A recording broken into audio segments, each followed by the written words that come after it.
A reckoning at the Grand Meridian. The rain was relentless that November evening, drumming against the glass doors of the Grand Meridian Hotel in downtown Chicago. James Carter, a man in his early 50s with a salt and pepper beard, stepped into the lobby. His wool coat was damp, his leather overnight bag slung over one shoulder. The chandeliers cast a warm glow over marble floors, but the air felt cold not from the weather, but from the woman behind the front desk. She didn't look up, didn't smile, just flicked her eyes toward him with a tightness in her jaw. "Service in trance is around back," she said, her voice flat, already turning back to her phone. James froze, one hand on his bag. For a moment, he thought he'd misheard her over the soft jazz drifting through the lobby. He glanced down at himself. Pressed gray slacks, a crisp white shirt, no logos, no delivery box. Just a man with a reservation. "I'm here to check in," he said, his tone steady but edged with something sharper. The woman her name tag read Claire sighed, the kind of sigh reserved for interruptions. "Check-in's at the side desk," she said, pointing vaguely toward a dim corner of the lobby. "For standard guests." James raised an eyebrow. "Standard guests? This is the main lobby." Claire's lips curled into a smile that wasn't a smile. "Yes, but those rooms are for premium and executive guests. You'll be more comfortable at the secondary desk." Before James could respond, a white man in a tailored suit breezed through the entrance, phone in hand, exuding the kind of confidence that comes with never being questioned. Claire's face lit up. "Good evening, sir. Welcome back to the Grand Meridian. May I get you checked into your suite?" James watched it unfold like a scene he'd lived too many times. Invisible one moment, dismissed the next. He cleared his throat. "Let me try again. My name is James Carter. I have a reservation for 2 nights. Executive suite." Claire's smile faltered. She tapped lazily at her keyboard, squinted at the screen, and shook her head. "No reservation under that name. Maybe you booked at the Meridian downtown." James didn't answer right away. He pulled out his phone, opened his confirmation email, and slid it across the counter. "Grand Meridian, Michigan Avenue. Today. Executive suite." Claire barely glanced at it. "Emails can be wrong," she muttered. "If it's not in the system, it doesn't exist." James nodded slowly, pocketing his phone. But his calm was a mask. Beneath it, something stirred, not anger, not yet, but a quiet resolve. He stepped away, pulled out a second phone, sleeker, secured. This wasn't for emails or calls. This was for control. A few taps, and he was in the hotel's internal system. There it was, reservation, J. Carter, confirmed, 5:17 p.m. status. Manually deleted by Claire T. His jaw didn't clench. He didn't raise his voice. Instead, he smiled the kind of smile that says you've just been caught. He walked back to the desk. "Claire," he said evenly, "what happens when a reservation is deleted manually?" Her eyes snapped up, wary. "It's removed, obviously." "And who can do that?" "Front desk staff," she said, her voice tightening. "Why?" James turned his phone toward her, showing the deleted reservation. Claire's mouth opened, then closed. "Two must have," she stammered. "Stop," James said, raising a finger. "You deleted my reservation without checking, without asking. You decided I didn't belong here." He leaned in, voice low. "Find me a room. Now." Claire's hands trembled as she typed. "Room 1210, deluxe view, available now." 1210. James repeated. "Next to the elevator, overlooking the alley?" Her face flushed. She typed again, faster.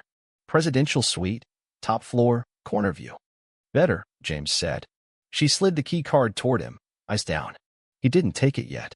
"Tell your manager James Carter checked in. This hotel is now under review, and ClearPath goes live in 48 hours. He picked up the key and walked to the elevators, but this was only the beginning. In the presidential suite, James didn't unpack. He set his laptop on the glass desk, logged into the ClearPath dashboard, and pulled up the Grand Meridian's data. 6 months, hundreds of unresolved complaints, a third flagged as discriminatory. One guest, a black woman, wrote, "Clerk refused to check me in, said my ID didn't match my vibe." Another, a Latino veteran, told my suite was meant for a different profile. The clerk's initials on most? C. Claire T.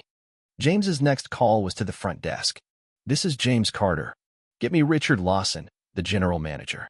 Room 2417. Now." 10 minutes later, Richard, a tall man in his late 50s with a forced smile, stepped into the suite. "Mr. Carter, I had no idea you were in town." "Clearly," James said, standing by the window. You would have rolled out the red carpet, right? Richard chuckled nervously. Of course, it's an honor. James cut him off. Over 200 unresolved complaints in 6 months. A third site discrimination. 17 named Claire T. You marked them all as guest misunderstandings. Richard's face paled. I've looked into most of those. You buried them, James said. Claire deleted my reservation tonight. Looked me up, decided I didn't belong, and erased me. You understand what that means. 2 wasn't aware. You weren't aware because you don't lead. You nod at problems until they vanish. James handed him a printed report. This is every complaint you ignored, every bias you enabled. The board gets a copy. Legal's already seen it. You're done, Richard. Fired. Effective immediately. Security will escort you out. Richard opened his mouth, but no words came. He turned and left, the door clicking shut behind him. By morning, James was in the lobby, sleeves rolled up, reviewing guest files with Kevin, a young clerk who'd been on duty the night before. This guest, Maria Lopez, James said, pointing to a file. What happened? Kevin swallowed. Booked a spa suite. Got downgraded on arrival. Claire said it was a system error. And James pressed. I checked this morning. No error. Claire gave the suite to someone else. James nodded. Fine, Ms. Lopez. Upgrade her next stay to penthouse access. Send flowers and a handwritten apology. For 3 hours, James dug through complaints, each one a knife to the gut. A black surgeon asked to prove he was paying. A Latina principal denied check-in because her ID didn't match her vibe. All people of color, all dismissed, all marked as misunderstood. By noon, 3 assistant managers had flown in from other properties. HR began interviews. The quiet audit became a full-scale operation. At 2 p.m., James met with his assistant GMs in a boardroom. A screen showed ClearPath's ethics dashboard, red bars flooding the display. This hotel failed every integrity marker, he said. Guest mistreatment, identity-based downgrades, staff manipulating reservations. It's systemic. We don't bury it. We fix it. All 27 properties, effective tonight. A GM hesitated. That'll freeze funding at Horizon Partners. You sure? James nodded. Let it freeze. The email hit at 7:46 a.m. James Carter activates ethics freeze across Horizon portfolio. Effective now. By 7:49, boardrooms were panicking. In Miami, a GM tore off his tie. In London, a CFO cursed. The freeze locked $480 million in ESG capital. James's name wasn't just hospitality, it was power.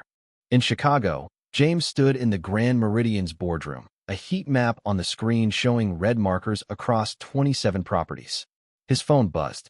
Elizabeth Grant, chairwoman of Horizon ESG, was on the line. James, you're causing an earthquake. Good, he said. Earth needed shaking. This is $480 million, she said. I have proof, James replied. Timestamps, guest logs, witness statements. Files called disrespect has a pattern. You'll see it. Elizabeth exhaled. You have a proposal, don't you?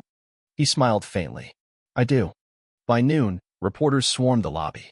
James stepped to the front desk, tapped twice, and said, Kevin, gather the staff. All of them. 10 minutes later, the entire team stood in a circle. At 2:32 p.m., Horizon issued a statement co-signed by James. All Horizon-backed brands adopt the Guest Respect Accord. Non-compliance means removal from ESG funding. 3 days later, the industry was still reeling. Headlines screamed, The Man Who Made Hotels Blink, The Atlantic, Carter's Quiet Revolution, NPR. Social media exploded. Guests posted stories, checked into a Meridian, got a personal welcome. First time I wasn't questioned as a black guest. But not everyone cheered. An open letter from 6 hotel groups called James's Freeze weaponized values. A leaked email from the National Hospitality Alliance outlined a plan to neutralize him. James didn't respond. He let the work speak. By Monday, 2 global chains signed onto his Guest Respect Index. By Thursday, Carlton Elite, a former skeptic, issued a statement. We support the Carter Index fully. Their CEO admitted, we were wrong about James Carter and what leadership looks like. James's next move was bigger. He emailed 5 major booking platforms. We're evaluating your ethics compliance. Let us know where you stand. Clock starts now. Within days, BookEasy paused partnerships with non-compliant chains. GlobePay added ethics criteria to partner reviews. The industry was bending. But Gold Crown Resorts, led by Edward Vaughn, refused to budge. "We don't build standards off social pressure," Vaughn smirked to reporters. Legacy speaks for itself. Within 48 hours, Horizon dropped Gold Crown's ESG score to non-compliant, freezing $92 million. Airports cut their lounges. Vaughn still wouldn't blink. 3 months later, the Grand Meridian's lobby felt alive. The side entrance was gone, replaced by a glass atrium. A brass plaque read, "The Respect Suite," dedicated to every guest who was made to feel they didn't belong. Maria Lopez and Professor Daniel Harris, once dismissed guests, stood beside James as he cut the ribbon. Applause filled the air. Upstairs, in room 1724, James stood at the window. His assistant, Laura, joined him. "You ever think none of this would have happened if Claire hadn't turned you away?" James nodded. "All the time. But if the system needed me to feel that sting to rebuild it, so be it." Downstairs, a black family checked in. The daughter, clutching a pink suitcase, pointed at the clerk's pin. "Respect first." "What's that mean, Daddy?" she asked. The father glanced at James, then said, "It means you're seen, baby. And that's everything." James opened his journal and wrote, "Legacy isn't ownership.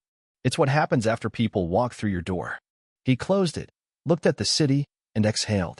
The cycle was complete. What do you think? Share your thoughts in the comments below.